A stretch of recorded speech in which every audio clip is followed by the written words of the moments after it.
Pag-uwi namin nung gabi, nagsimula na yung snowfall. At pagkagising namin, eto na ang bumungad sa akin. Pero kahit makulimlim at nag-i-snow, tuloy pa rin yung gala. Kasama ko ang pamilya ng pinsan ko. Dadalhin daw nila ako sa Red Wing, Minnesota at sa isang panibagong state, ang state of Wisconsin.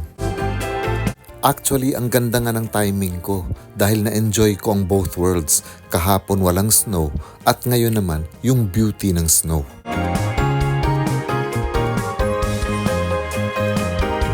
Konting ingat nga lang sa pagmamaneho dahil yung kalsada, mabasa-basa, yun yung mga natutunaw na snow.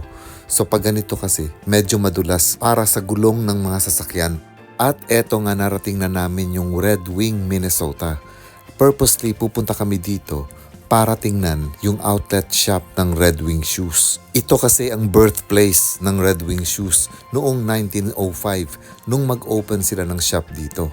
At dahil maaga pa, sarado pa yung outlet shop. So naisipan na muna naming magkape-kape habang magpapalipas ng oras. Eto na ang loob ng Red Wing Outlet Shop. Ang bubungad sa iyo ay yung world's largest booth. Dito rin sa ground floor ang regular shop nila at sa may second floor nila nandoon yung kanilang tinatawag na shoe museum. Kung ang mga British ay may Dr. Martens shoes, ang mga Americans naman ay may Red Wing shoes. Ang leather na ginagamit sa Red Wing shoes ay tinatawag na oil-stained leather, meaning water and stain resistant ito. Made in the USA rin ang karamihan sa mga Red Wing shoes, kung kaya mas mahal ito kumpara sa mga sapatos na gawa sa Vietnam or sa China. Pero kung dito ka bibili sa may basement nila na sinasabing outlet shop, mas mura dito dahil less than 40% ang halos lahat ng mga display na nandito. After namin sa Red Wing na nasa state of Minnesota, bumiyahe na kami papuntang state of Wisconsin. Dito ay dadalawin namin ang Shrine of Our Lady of Guadalupe. Isa itong place of religious pilgrimage located sa La Crosse, Wisconsin. So una naming pinuntahan yung reception nila na kung saan nandoon din yung shop for religious items.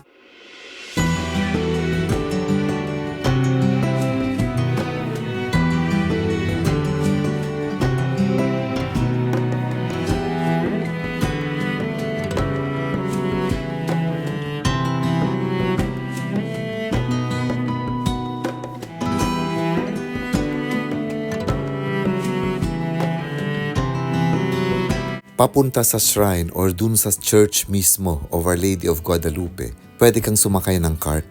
Pero mas pinili naming maglakad para nang sa ganon, medyo hindi masyadong magiging maginaw. On the way papunta ng shrine, madadaanan mo ang votive candle chapel. Votive meaning promise or prayer.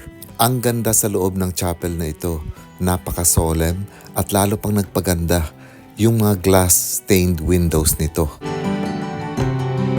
Sa tuwing bumabiyahe ako, I see to it na makakapasok ako sa isang Catholic church. And at the same time, kung may opportunity, ay naglalight ako ng candle. It's my way of being grateful to God and to acknowledge Him as my Savior and Protector. Napakasarap maglakad dito dahil hindi steep yung daan, lalo na siguro kung summer na kung saan buhay itong mga punong ito. Although hindi naman sila patay, meron kasi tinatawag na perennial trees na kung saan nabubuhay sila sa lahat ng seasons. At eto na ang Shrine of Our Lady of Guadalupe. Hindi na namin inabutan yung misa dahil na late kami. But just the same, I am so happy and thankful na napasok ko ang loob ng Shrine of Our Lady of Guadalupe. Sa tabi ng shrine ay ang Memorial of the Unborn na kung saan our Blessed Mother is the patroness of the unborn.